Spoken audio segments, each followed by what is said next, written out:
So what is greenwashing? So greenwashing is a form of advertising that companies use to persuade their customers that they are more green than they actually are.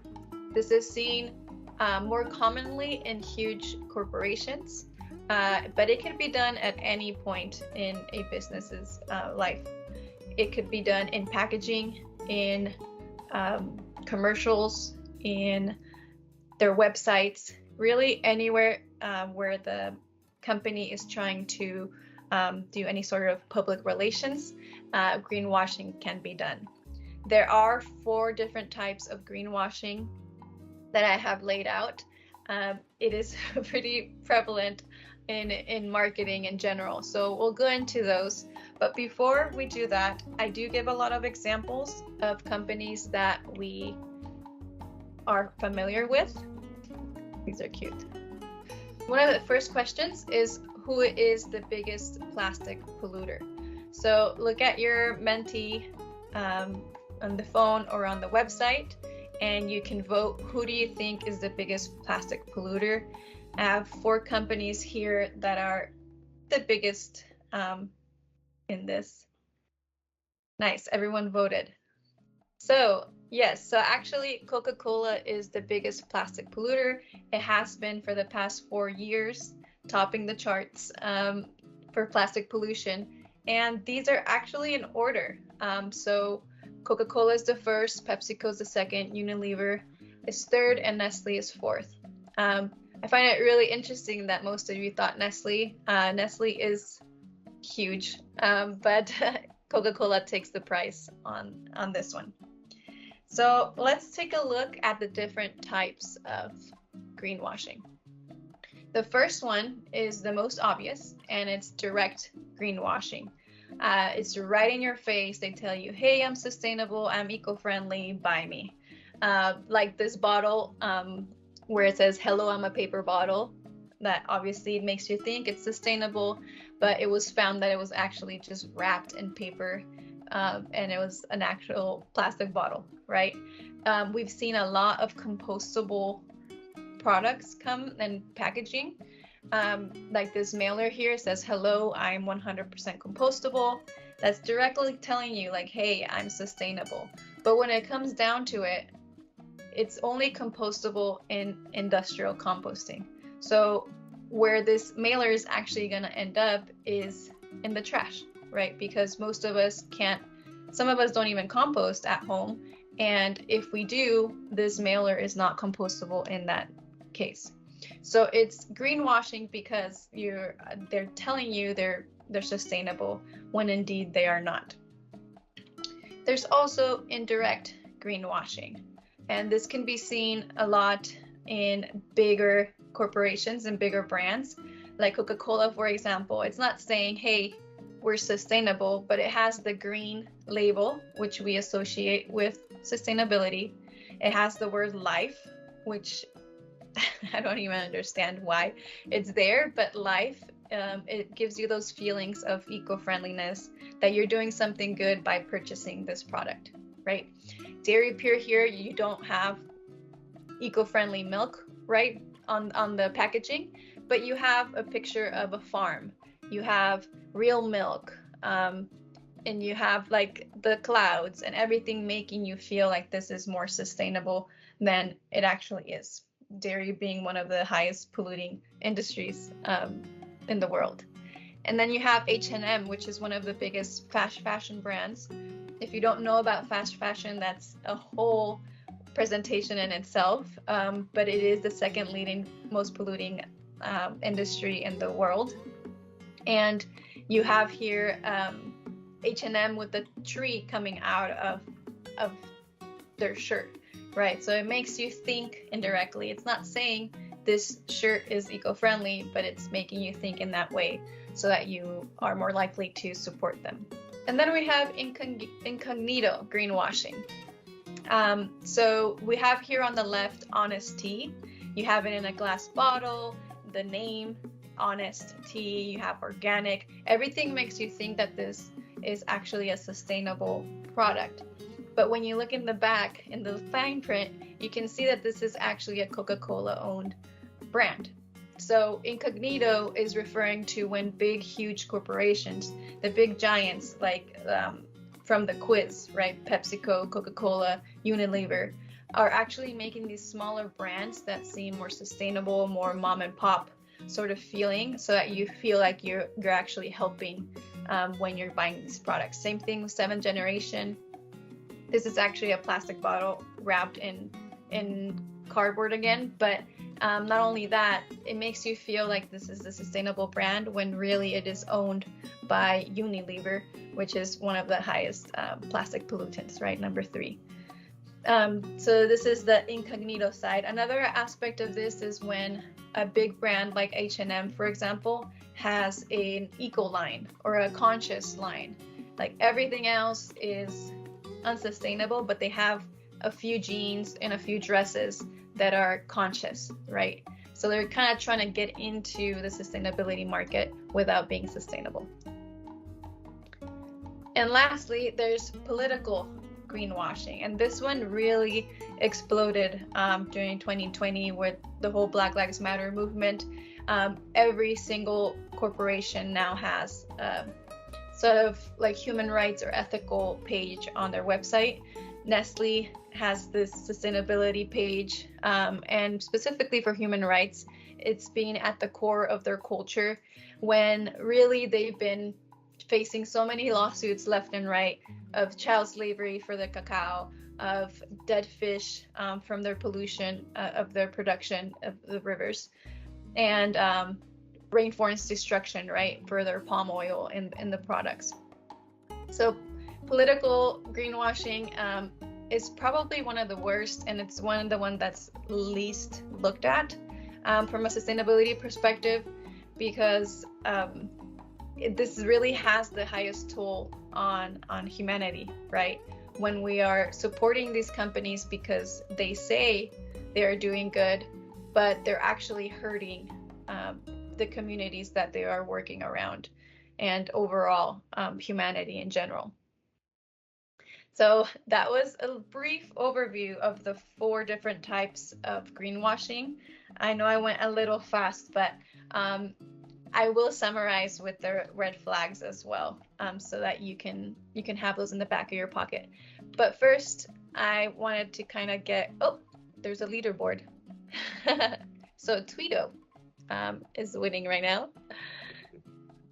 So the question that I wanted to ask before we get into the red flags is, in your opinion, what is the safest eco language on packaging? So when you see this word, like, which one is the one that's more likely to be true? And we have sustainably sourced, cruelty-free, USDA organic, or natural.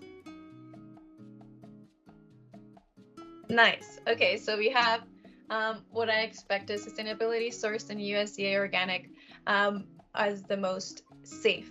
Cruelty-free, natural. I'm glad only one person chose natural, because that is completely, anyone can say that, right?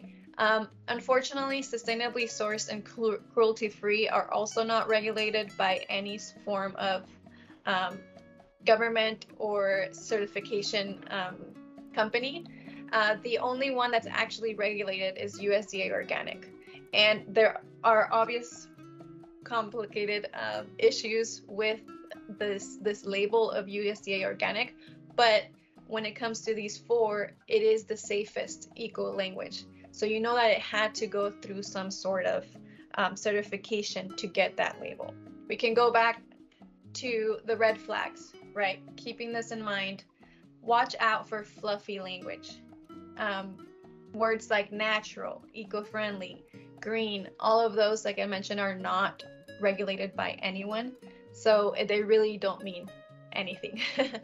Also, declarations from a company that is slightly greener than the rest. So if H&M, for example, has that conscious line, so the whole company in itself is not green, but it has that slightly greener line, that's a big red flag to not support the company overall.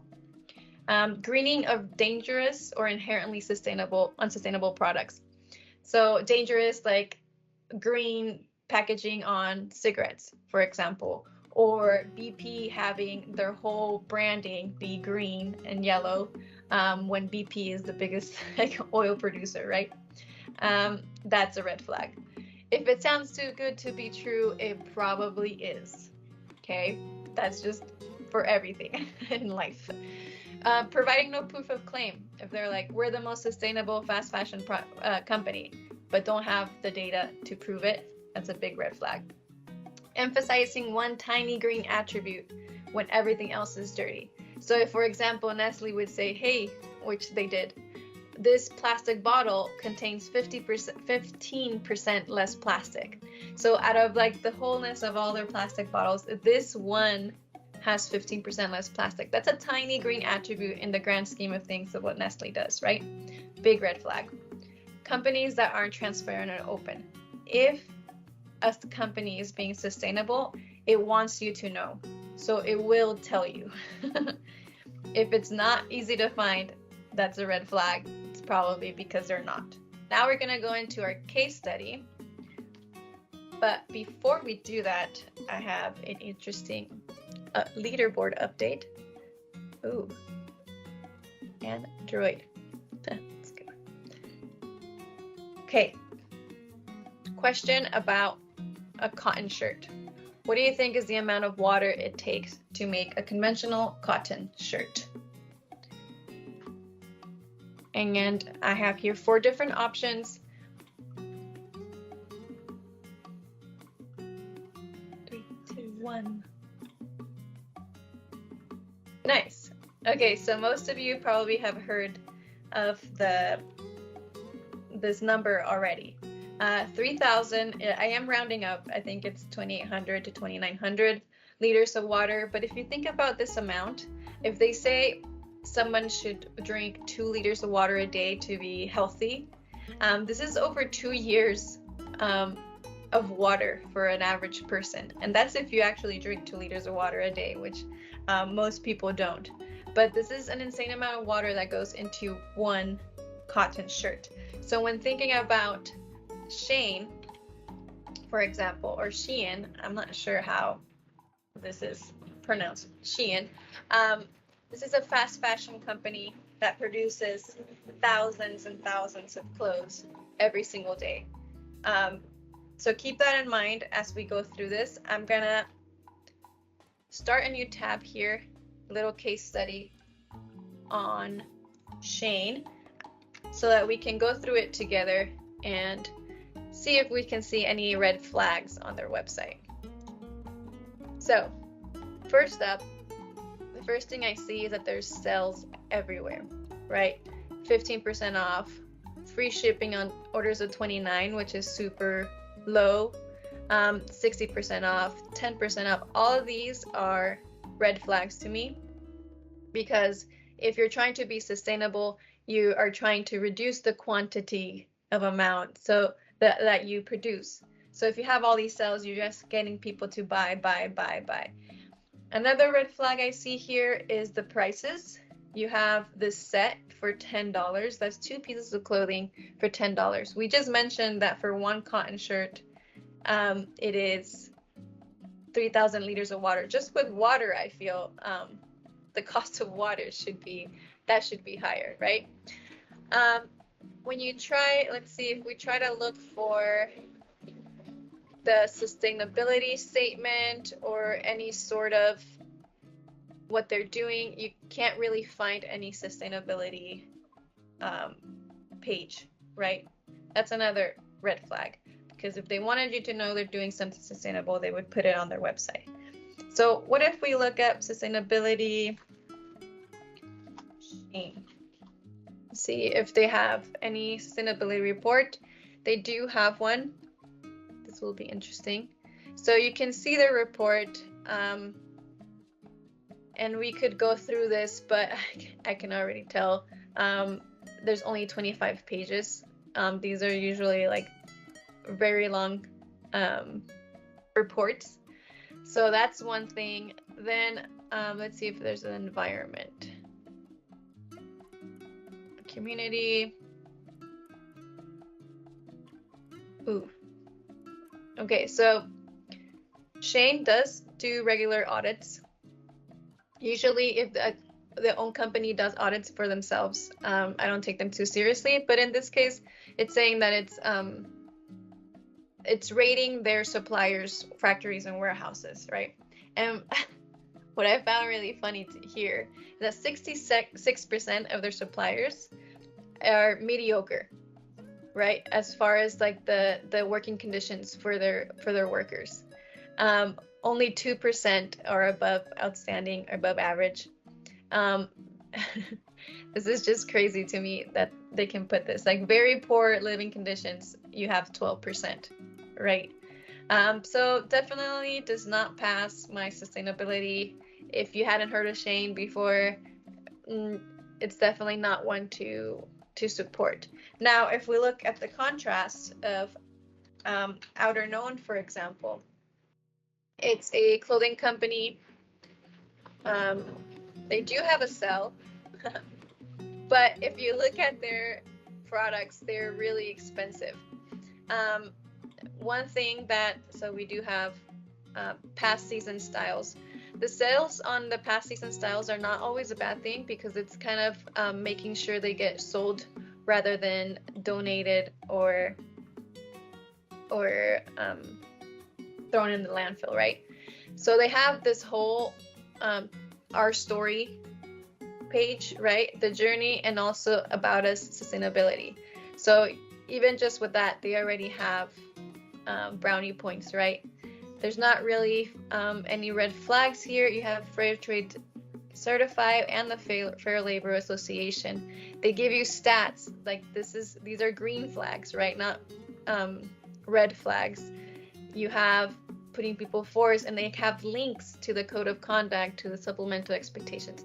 So all of these are things that you want to look through. You have data, you have links to reports. Outerworn is their second-hand shop, so you're able to resell your Outerknown wear and keep it circular, right? So all of these are great things to look at. Okay, running out of time here, but this is all great, right? But what can you actually do? As you can see, it can be really tricky sometimes, and sometimes it's pretty obvious. But just do your research. Whenever you are wondering if a company is sustainable or not, just put the company name and sustainability. They should have a sustainability report. We're in 2022, and literally if they don't, and they're a big corporation, that's major red flag, usually would not support at all. With that said, you can support small businesses. The likelihood of small businesses to be doing greenwashing is much lower. And also, just in general, supporting small businesses will decrease your carbon footprint, and it's a safer way to go than supporting big corporations if you are able to. You can also scan this QR code. I know I went through a lot today, and you probably weren't able to absorb it all in this time. So if you sign up in the QR code, I can send you a cheat sheet, kind of a summary of the whole presentation, so that you can literally pull it out whenever you're like, wait a minute, like what were those red flags? What should I be looking for? I will have that all nicely laid out for you. I kind of want to see who's winning. Okay, so it looks like Android as one. Before we go into my Menos Waste description of Menos Waste, if y'all can fill out this survey now that we have gone through the presentation, and same thing, just slide through as how you're feeling now about these things. And I do like to see things are kind of feeling better as far as understanding the impact that greenwashing has, and knowing how to identify it. So I'm pretty happy for this result.